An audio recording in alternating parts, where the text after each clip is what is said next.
enjoying being at Damon's Grill on the oceanfront in Myrtle Beach. Are you enjoying this beautiful view? It's incredible.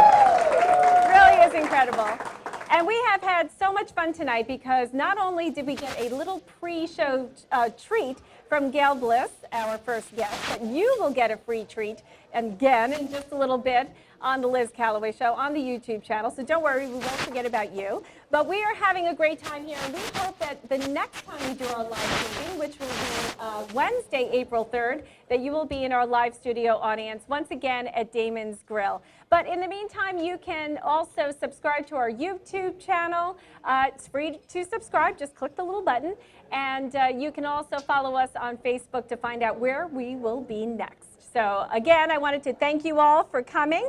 We have some great guests here that will inspire you, inform you, and ignite your spirit, because that's what the Liz Callaway Show, Our Voice Ignited, is all about.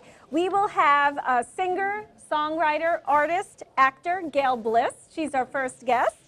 And we will also have, our second guest will be a business owner, startright.com, and her name is Kim Kelly. She'll be our second guest. And our third guest, many people know her as a realtor, but she's also a philanthropist, really involved with the American Red Cross and other things as well, Janice Saliano.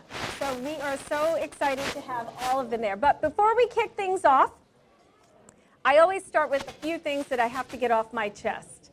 So one of the things that I have to tell you is, as you know, the last show that we had, I was telling you about the fact that I had left my radio job with WRNN, and I started a new job with the Pelicans, which opening day, by the way, is April 4th. So, and I'll see you the day before that. But I wanted to tell you a few things because there's a lot been going on, not only in my life, but for those of you who follow President Donald Trump closely, and I see some red hats out there, so thank you for coming. Red hats for Trump. But I wanted to just tell you that whether you like his politics or not, I just wanted to share with you 3 lessons I've learned from him since I've really been following him very closely. I'm originally from New York, so I am very familiar with, you have some New Yorkers out there, but I'm very familiar with his things that he has done and accomplished in the city of New York and all around the world. But I really followed him closely during the campaign, and I wanted to share some of the things I've learned about by observing our President Donald J. Trump. Lesson number 1. Be a slayer. Slay every day. Never doubt yourself, because when you know that you're going to work harder than anyone, you know you can accomplish anything. And I think our president works very, very hard. And if you work harder than your competition, you will always achieve and you will win. That was the first lesson I learned. The second lesson I've learned is you are who you think you are, and you are who you say you are. Now, I have this quote from Henry Ford, and as you know, I love Conway Ford, so Henry Ford was good. So, if you think you can do a thing, or think you can't do a thing, you're right. Now think about that, right? If you think you can do a thing, or think you can't do a thing, you're right. So it is all about what you believe about yourself and about what you're doing. So if you think like a winner, act like a winner, you will be a winner. And I'm not tired of winning, are you? No, not tired of winning yet. All right, so now here's another thing. Lesson number 3. Give yourself permission to live to a higher standard. You know, we deserve all the things that we wish for ourselves. So you need to think big. Think big for yourself. And don't start by thinking small. Trump always tells us to think big. Now, you may have to take some small steps to get to the big stage, but don't stop and only look at the small steps. You have to think big, and you have to own it and work hard. He always talks about working hard. He's worked hard his whole life. He knows all about it. And the one thing I've learned about thinking big is when you think big, others who think big attach and join you. And that's how we got all of you together with us thinking about this show and planning this show that we're doing for all of you And it's because some people were thinking big with me. And we fuel each other's flame. And that's what this is all about, igniting our spirits. So I just wanted to make sure that no matter what you're doing, that the self-talk that we give ourselves, it should be positive. It should never be negative. And don't let anybody tell you that the minute you walk out of their radio station, your star is going to fade, and you only really had 100 fans or less. We will follow you. Yeah. Okay, Don. Thank you, Don. I also want you to know that, you shouldn't let others define your worth. And if they tell you you're not worthy of your own talk show because your co-host is seasoned professional and you're not, and you still have to prove yourself, so you're not going to get a show, you walk out the door. You stand up for yourself, right? Yes. Yes. Absolutely. And when someone tells you that your ambition and desire to be better and to grow means to him that you're unhappy in your job, well, you must be unhappy if you want to do something else and something more. I've never heard of such a thing. What kind of boss tells you that? There you go. He says, sounds like you're unhappy with your job. There's the door. I'm going to post your job. I'll have another you in a minute. Yeah. No way. That's the longest minute I've ever seen. I think I left February 28th, just saying. Let's see. Don't let anyone tell you can't have your own talk show with your name on it, because no one wants to listen to you for all those hours. We'll see about that. Let's see. We'll see about that. You define your own future. You carve your own path. Do not, for 1 minute, stand there and let those who wallow in their own mediocrity tell you that your strong work ethic and efforts are a snoozer that's prime for a weekend podcast. Oh, no. Because you're never arrogant for believing in yourself and for working hard and being ambitious and trying to do something better for the whole team. What you're doing is you're trying to raise all the boats, right? Exactly. And never let someone tell you that bringing other voices to the conversation table so that we may all learn more is a symbol of a weakness in my skills. No, sir, it's not. We are hearing from all different voices today because we learn from each other. We fuel each other's flame. We need to talk more to each other. This is too much of a digital world. We need to be able to talk to each other and learn from each other and reach out to each other. And I'm preaching to the choir over here, right, ladies? All you do is reach out to your community and do amazing things with your prayer shawls. So I think I should tell a few people that I used to know that maybe they should try stepping out of mediocrity and look for something bigger and better for themselves.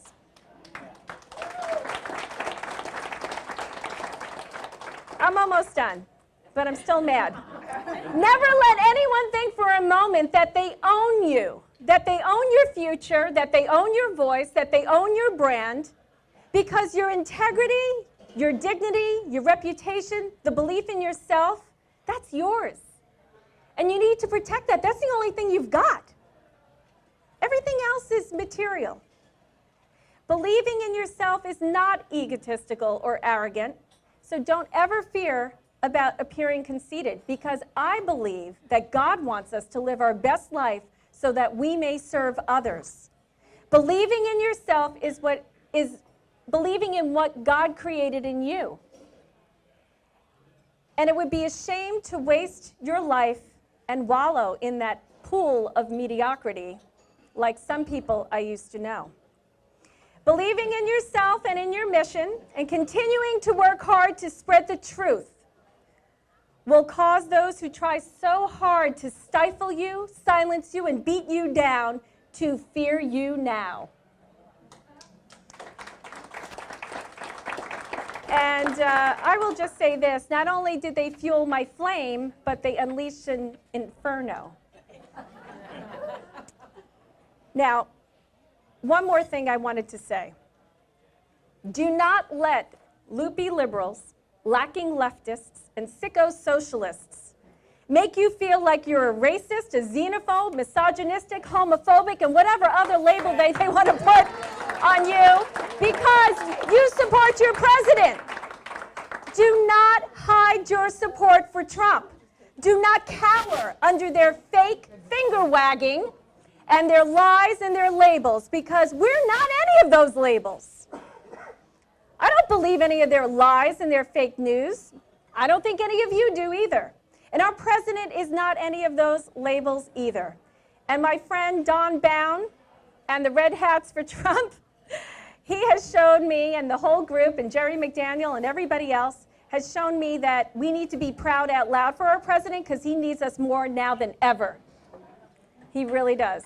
Let's watch where you came from go down in ratings and where you go up in ratings. We'll see. All right, so I just want to say that supporting our president and being here tonight and joining together, it's because we want to help each other, reach out to each other, and we love our country, and we love all the people in it, all the shapes, sizes, colors, beliefs, religions. Even if you believe in the left or the right or whatever, we support our country, especially our veterans and law enforcement. Just like our president, Donald J. Trump. Now that I got that off my chest, can we start the show? All right, so now we are bringing you, week after week, we bring you amazing women in the community, and we are going to introduce you to those women right now. So when we come back, they are enriching the lives of others through their talents, their philanthropic work, and their business smarts. And when we come back, we will bring our first guest, Gayle Bliss. We'll be right back after this. Liz Callaway here for Conway Ford. Here are your Hot Talk headlines. 2019 is going to be a huge year for Conway Ford. As you can see, we're expanding to serve you better. And yes, we're open during construction. The factory has allocated us extra inventory during our remodel. We need to sell these vehicles because space is limited. Andy Loan can save you thousands plus all factory rebates. Now that's something hot to talk about.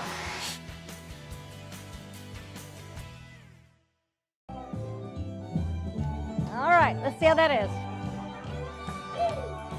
I'm gonna pour myself in a pair of jeans and put on top that's tight.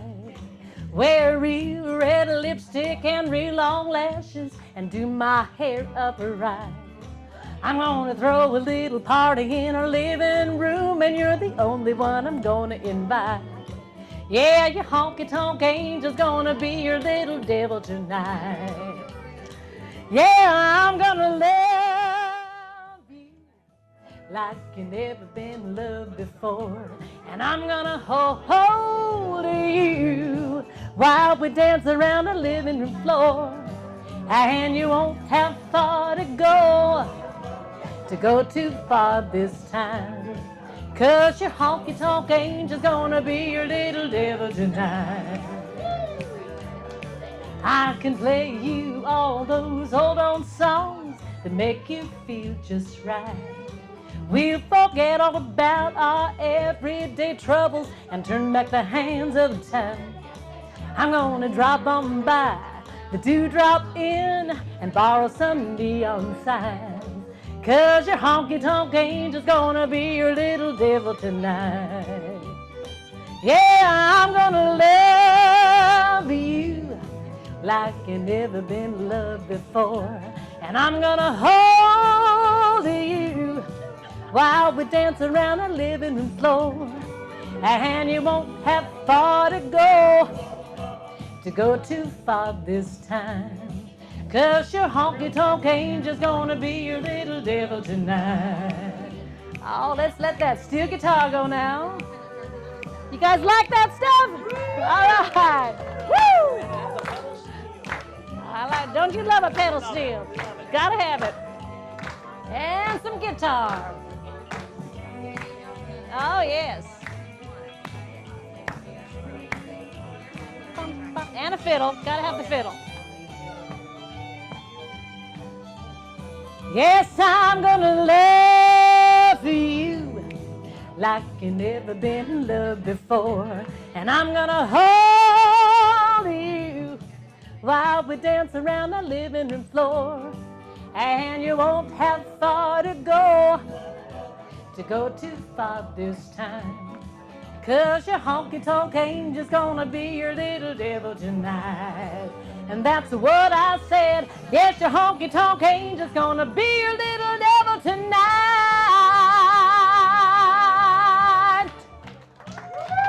That's right.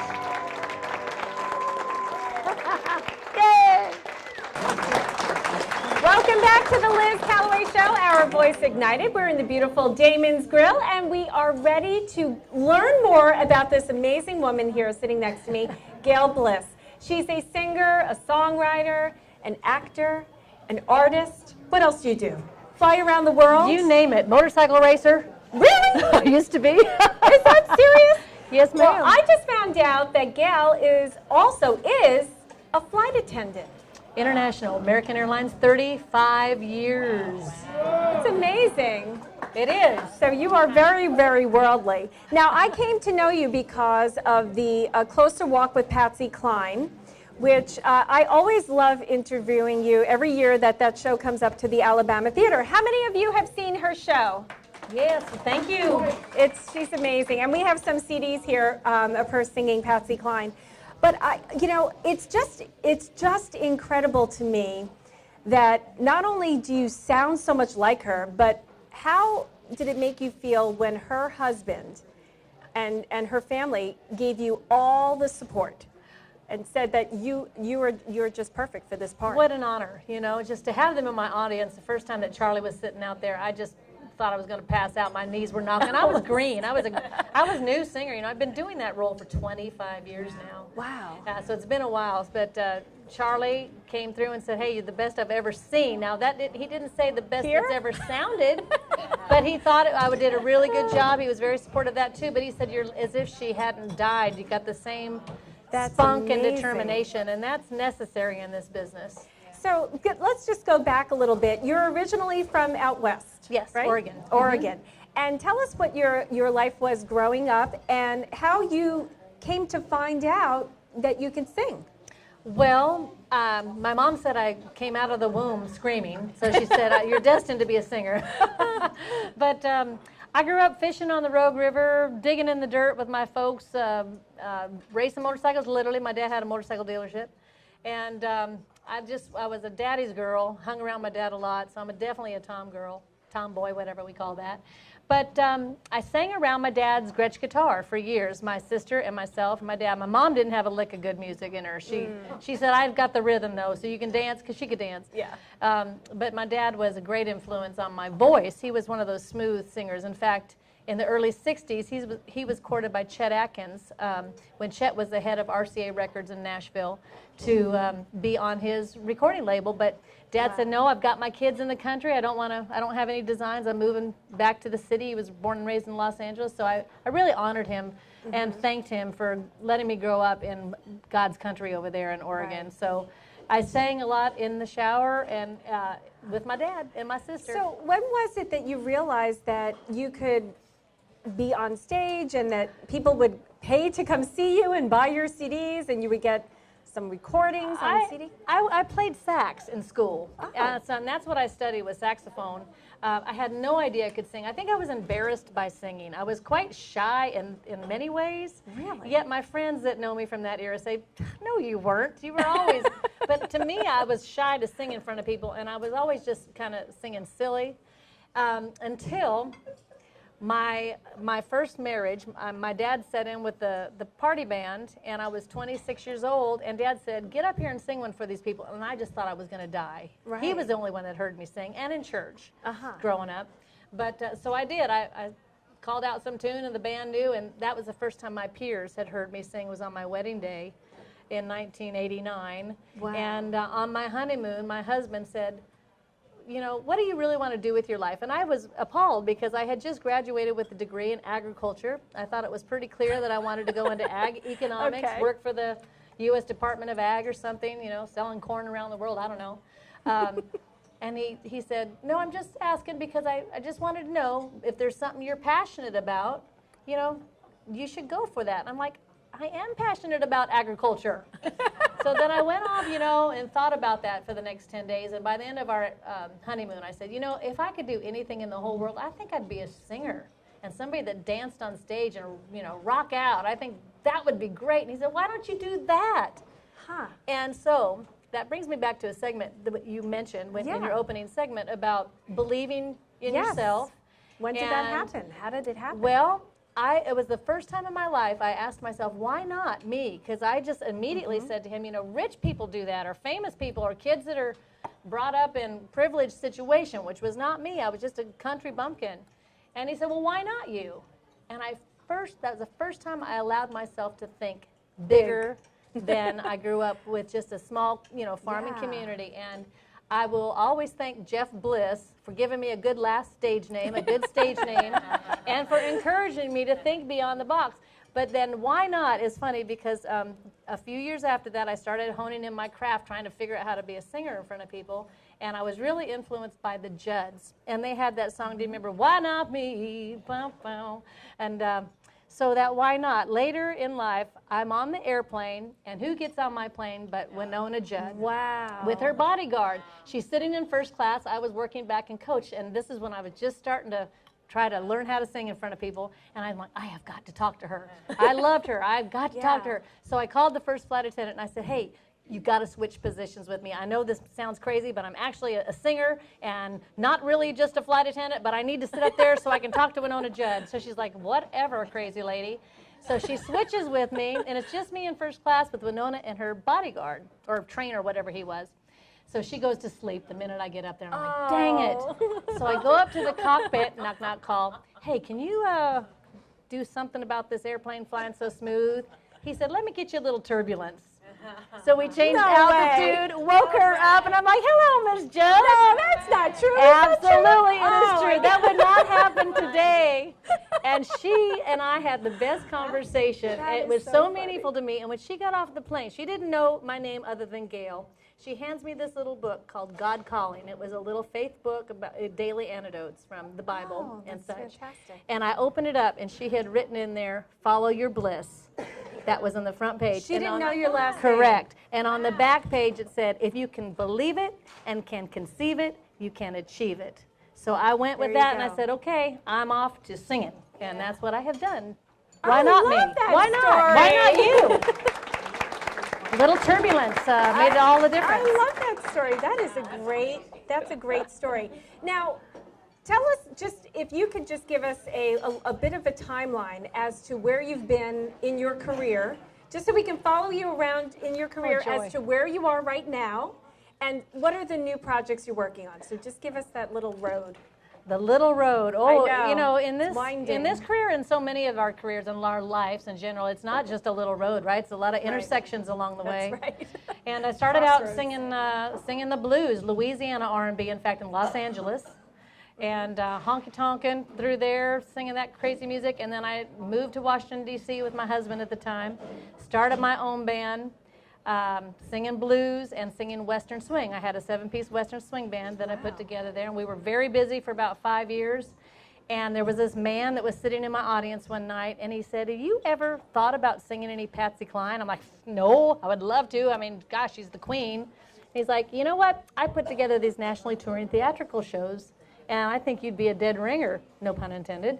And so I gave it a shot, and I was cast over 600 hopefuls for that role of Patsy, and that was a lot of years ago. So you were discovered as Patsy I was discovered Cline. by this guy, and I wasn't singing her stuff, but I have the tendency to sing like her a lot.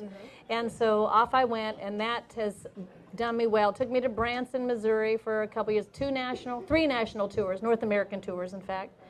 And then finally, when I finished with a big run of that in '97, I decided to move to Nashville And I went to work for Chet Atkins when I was there, Oh, which you was a did, full circle after all. thing. Yep. Yeah. Producing shows and for him. And they didn't even know I could sing for my first several years in Nashville. And finally, I opened my mouth one day in the right spot, and Vassar Clements, the old fiddler player, hired me to tour with him playing sax and singing. So I did that for a while, got to sing on the Grand Ole Opry, did a bunch of that, and then Gaylord Entertainment was producing the Alabama Theater here. And in 2003, when my gospel record came out, the Alabama Theater brought me down here, and I thought I'd come for 6 months. I ended up staying for 13 seasons.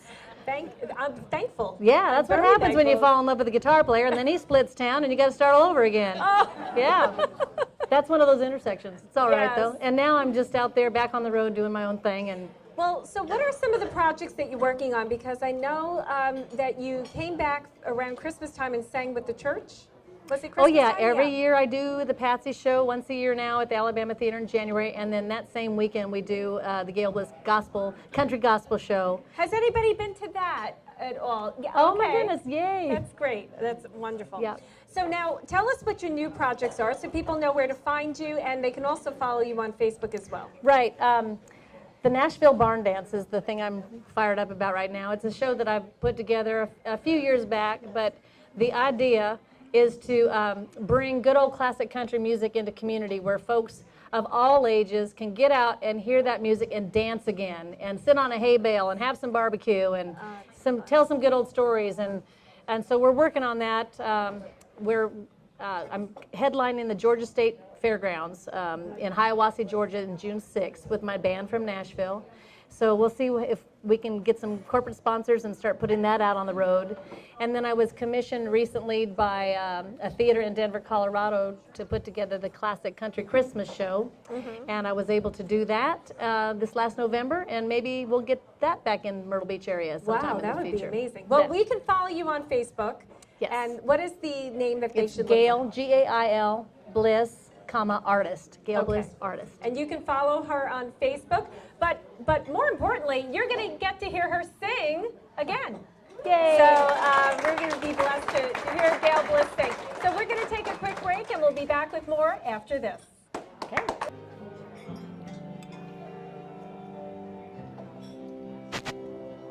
Have you ever seen the days move so slow? Don't know what to do, and you don't know where to go.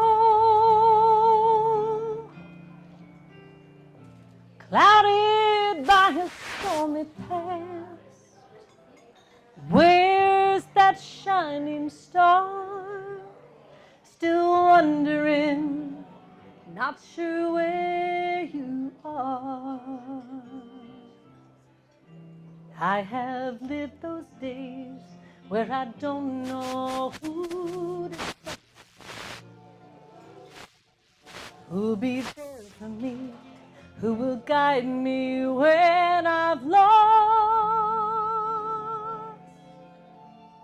The limbs are strong on this family tree, but can they bear it all? Who can I count on? Who will catch me if I fall? Lonely here, only now.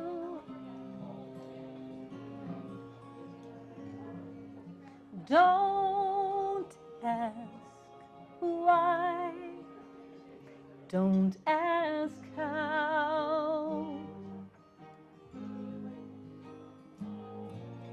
Don't run away. Calm down and stay. If you don't know your part, just play it by heart.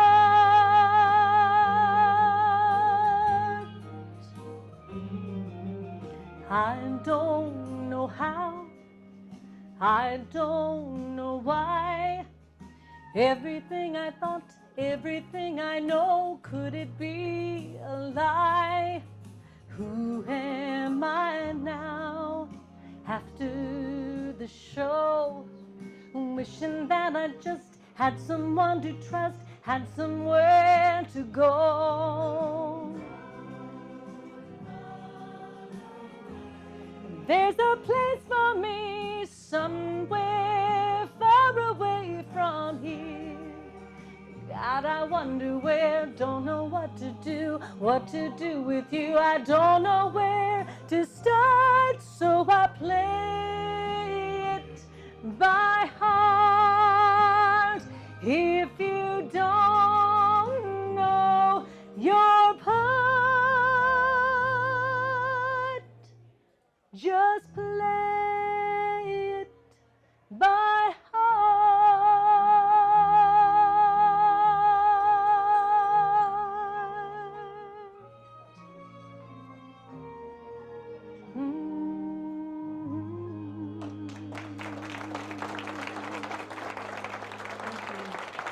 Due to their relationship with numerous insurance companies, Carrie Johnson Insurance is able to offer personal and commercial lines of insurance, including home, auto, wind and hail and flood, as well as general liability and business owners insurance. Carrie Johnson Insurance is located at 9290 Highway 17 Bypass in Murrells Inlet. Give them a call, 843-357-9404, or visit them online, carriejohnsoninsurance.com. They would be honored to help you with all your insurance needs. Welcome back to the Liz Callaway Show, Our Voice Ignited. We had a lot of fun with Gayle Bliss, and of course you can follow her on Facebook to see where she'll be next, all over the country, all over North America. Our next guest right now is this lovely lady. I met her at the last show. She was telling us all about this wonderful business she has, StartRite.com. That's R-I-T-E. And this is Kim Kelly. Please welcome her to the show. Now, Kim is a very dynamic woman. You're a fellow New Yorker? I am. She's a fellow New Yorker, another New Yorker in the house. But she was telling me about this business she started, and it's really incredible because what the business is about is helping the community, and it's also a business. Right. And she kind of put those two things together and created something amazing. So Kim, tell us about your company. Well, I just want to say that I loved everything you said in the beginning, your introduction, and also what Gail said about finding your passion and making it happen. Oddly enough, I had a passion for homeless people and homelessness, and I put it all together, and yeah, I made it work. I followed my passion. And then I got a paycheck. That's right. And you know what? When you focus on doing the good things and the right things, it seems like the money, if you don't focus on the money, it's going to happen because you know you're doing everything right. Right. It just comes absolutely positively. Mm-hmm. All Can the you time. lean into the microphone a little more? So Sure. I want everybody to hear you good. Okay. So Kim, so tell us what your company does with StartRite. Who would use your company? Our clients are Salvation Army, American Red Cross, Joyce Myers Ministries, some prisons, because they are transitional environments. So any facility that's transitional, And homeless shelters. You have like packets that are filled with like trial size type of. Any size. Okay. Any size. We create packages ready for distribution at any facility. So it could be at a homeless shelter where people need a personal hygiene kit, Correct. or during a hurricane situation, people need some toiletries or something like that. It's not only toiletries. We package welcome home kits that include blankets and towels and sheets and pillows, as well as hygiene kits. And I'm being an instructor to talk louder. And how we give back to the community within our organization is we don't charge any extra for that labor. Okay. But we also are involved in many other community things. I am really good friends, almost family, with the regional manager for Vera Bradley. And during the flooding event, I made some contacts because he contacted me to give away some Vera Bradley bags. So the recipients were Long Island Breast Cancer Coalition. Oh, okay, right. So, I mean, in fact, today, just because of all my connections nationwide, I got a call. There's a hungry family, and I happen to have a really good friend who lives in Ohio who knows the director of a food pantry. She said if I have to load up my car and drive 2 hours tonight, I will. So it's not only about business all the time, it's what you give back in the meantime. So let's go back to the fact that you are a woman in business, and you discovered you had a passion for something, and you wanted to dedicate your life and your work towards this passion in helping people. What were some of the steps that you took? Like if someone was thinking about doing the same thing, what would be some of the things that you would recommend if they were looking to start a business? I get this question all the time. How did you get started? You have to be willing to sacrifice a lot of sleep because you're going to be really, really busy making a business plan. And that's what I did. I had some guidance on the internet and some people that I knew that were business owners as well, and created a business plan along with my best friend Lynn Cotter. I have to mention her. And we made it happen. We didn't have very much money. In fact, we each had $500. So we were so passionate, so we didn't hire anyone on the outside. We did everything ourselves and really and truly kept it moving. And how big is the business right now? What is the size of the business? How many packages do you send? Well, I'll tell you what, it fluctuates so much. I mean, we were contacted by FEMA during Hurricane Katrina and Rita when that hit, and I bought every single 7-piece pot set on the East Coast. So at that time, we moved from 2,000 square feet to 20,000 square feet, and I hired 50 people. So according to the disaster, according to the catastrophe, according to the projects. But you can fluctuate like that, the way the business works. You can grow it and then right-size it. We can. One funny thing is when I first started, I have to tell you, every single family member has worked for me in some capacity, including the children. I would bring home cases of toothpaste, toothbrush, comb, soap, deodorant, and bake Christmas cookies. And for every 100 kits they made, they each got a cookie. So, and I have kids that will attest to that. You make it fun sometimes. Yeah. All right, so Kim, I wanted to ask you about the fact that you're a mother, you have children, you're a wife. How is it, you know, a lot of people say, oh, you can't do everything. You can't have it all. You can't have a business and have a family life.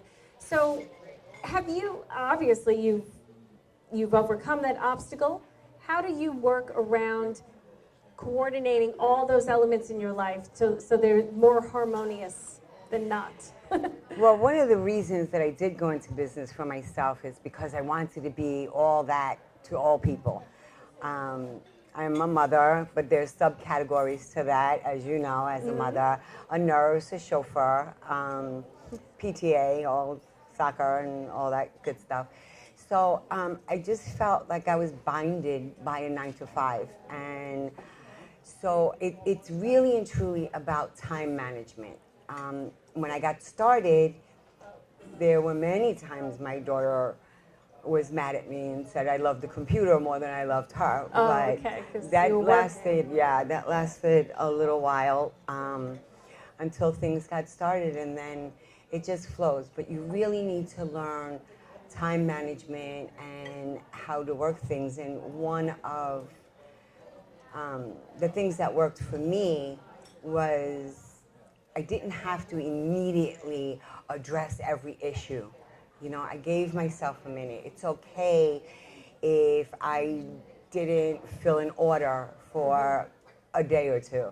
You know, I wanted to be above everyone else, and because I was new on the block, but that wasn't really necessary. And I just learned to take it down a notch, manage my time, and become what I could to all people. Yeah, well, you know, there's the one phrase that busy people get a lot of things done. That's why everybody always asks them to do everything. And so I'm sure that's the kind of lifestyle you lead. But that's really important what you're saying, and it's about like taking a step back and just kind of evaluating the situation, and just don't always go minute to minute to minute. It's Although too much. us New Yorkers are pretty good at that. So all right, so if someone wanted to find out about Start Right, where would they do? You have a website? We're You're not a on the web. storefront.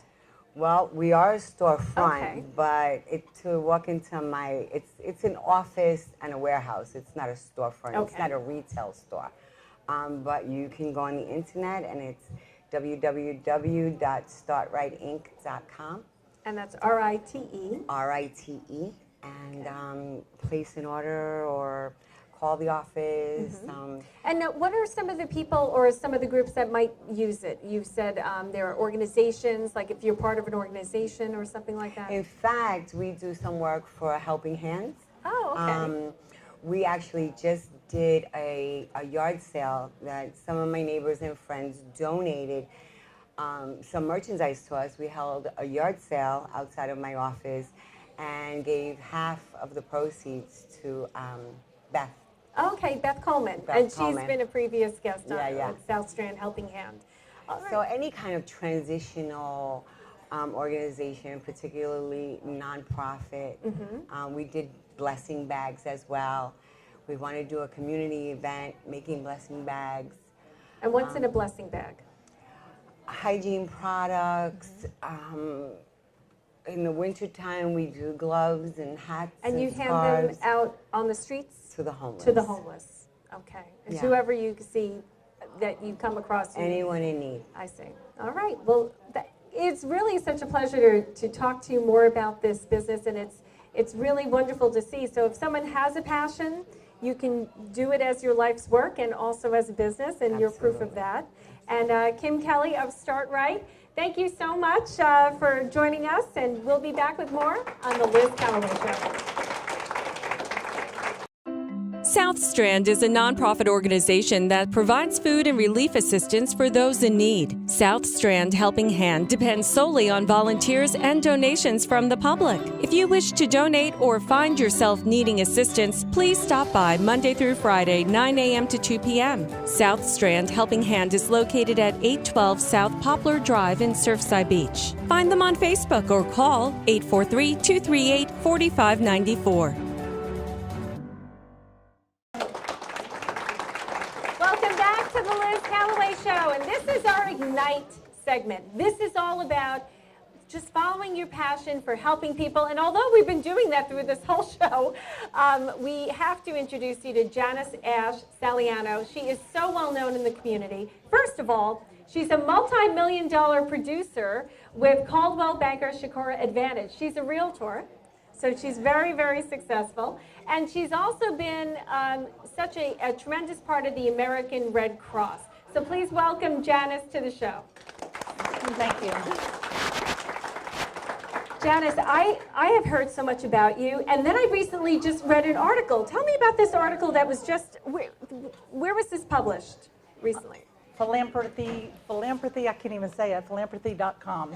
Okay, all right, and I read this amazing story on it's philanthropist.com, and I read this story about Janice, and I said, oh my goodness, I mean, it is really incredible what you've done throughout your life for so many people.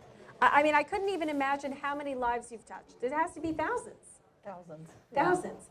So tell us, first of all, I know you probably have been helping others your whole entire life, but tell us when it started to come into focus for you, and are you originally from this area?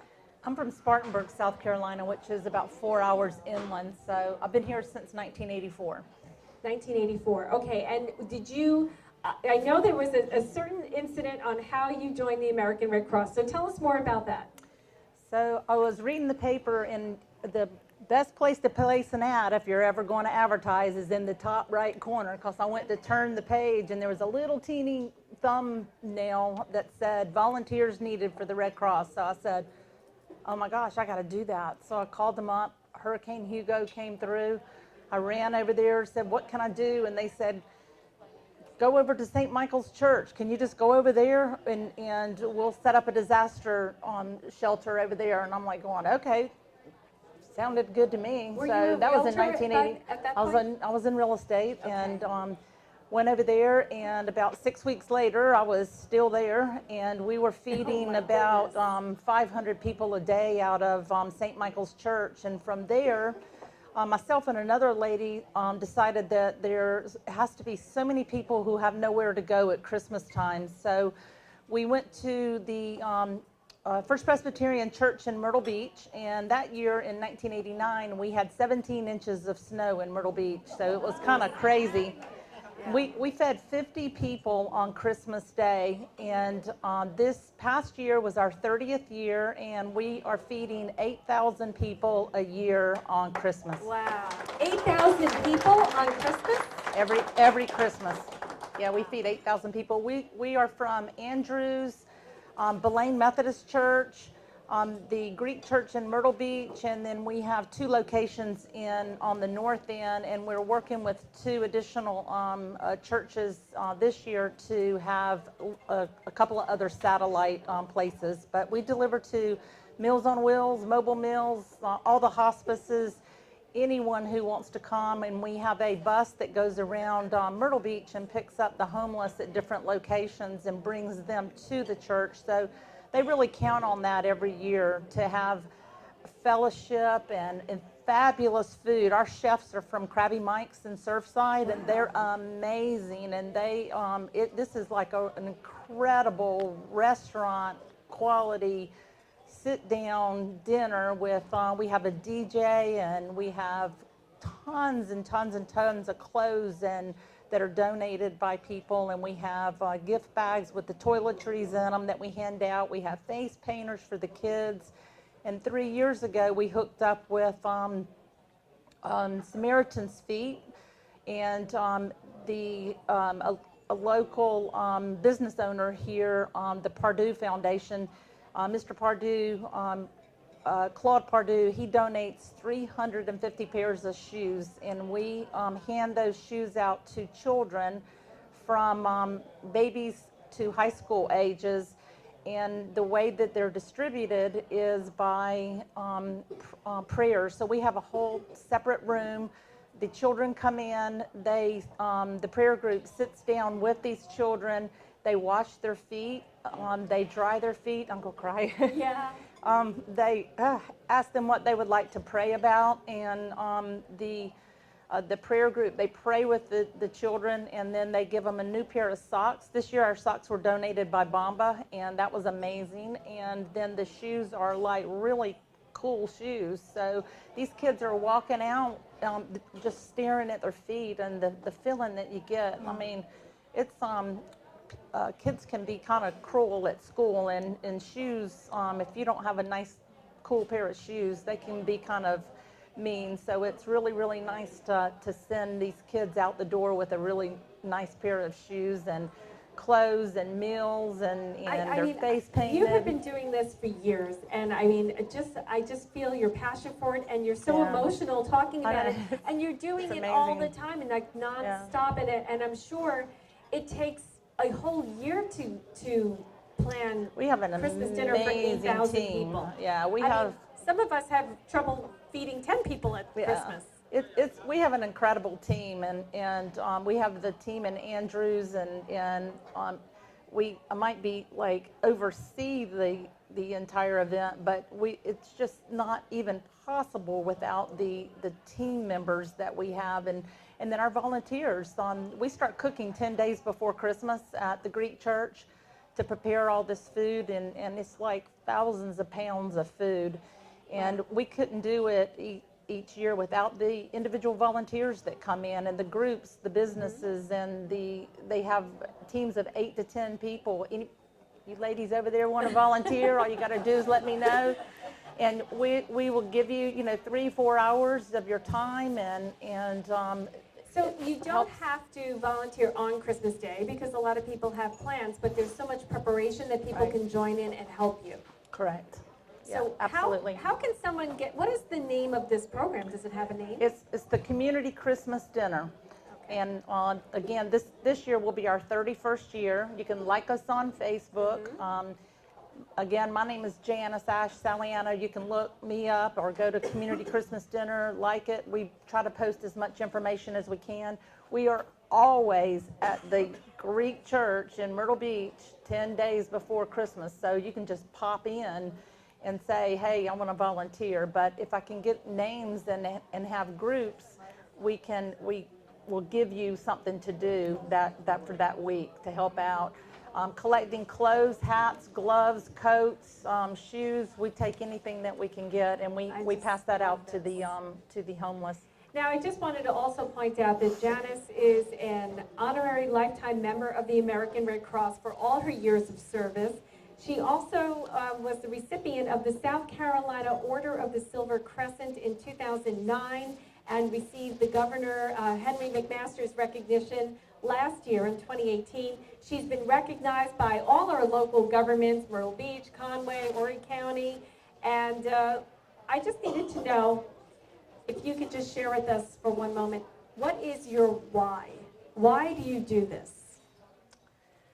Gosh, when you have those people who come there and they have nowhere to go, and they have nowhere to go, and they are so appreciative to have that meal and that fellowship. It's amazing. It really, really is. Oh my gosh. And I'll have people, they lost their husband or they lost their wife, and I'll go, what are you doing for Christmas? And I'll go, you know what? You come help. You come help. You can stay as long as you want. And they come back and they'll go, this has changed my life. It really has. Now, you had shared with me a letter from a gentleman. Can you tell us about that? I always ask some volunteers, send me a letter, send me an email, and he said that he had come to volunteer, and he had always wanted to volunteer. He was, I believe, from New York, and we have a lot of people who are from out of state who come and help volunteer, and he came and he volunteered, and he sent me this incredible, heartfelt letter about the feeling that he had when the people came to eat and how appreciative they were, and when he saw that one child come out that door with their head down, watching their feet walk with those new pair of shoes on. He said it was just so heartfelt. He will definitely be back, and he has come back every year. That's fantastic. Can you share, once again, your phone number, email, Facebook page? It's the Community Christmas Dinner, and my name is Janice Saliano.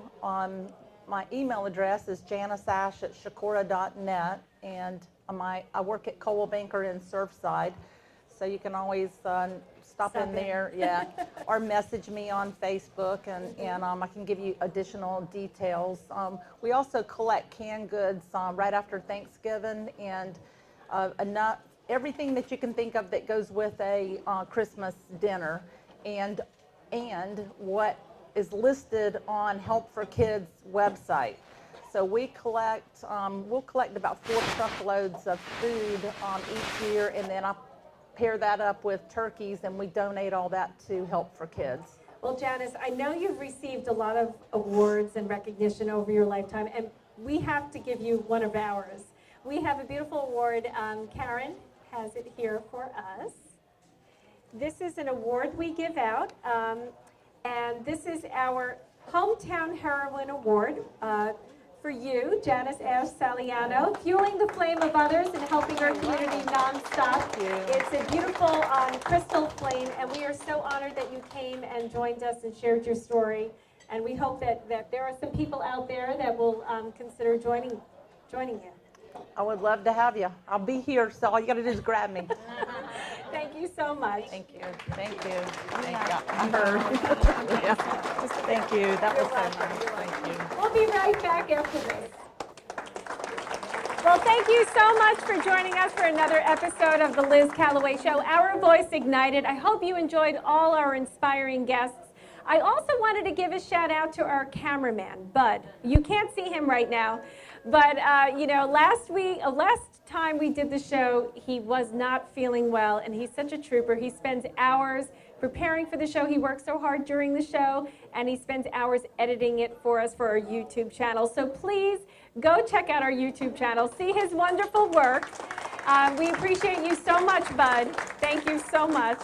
And I just wanted to invite you all to come to our next Liz Callaway show, which will be Wednesday, April 3rd, right here at Damon's Grill. Didn't they do a beautiful job? I hope you enjoyed it so much. Come be a part of our studio audience. We'll be here starting at 5 o'clock. Show starts at 6.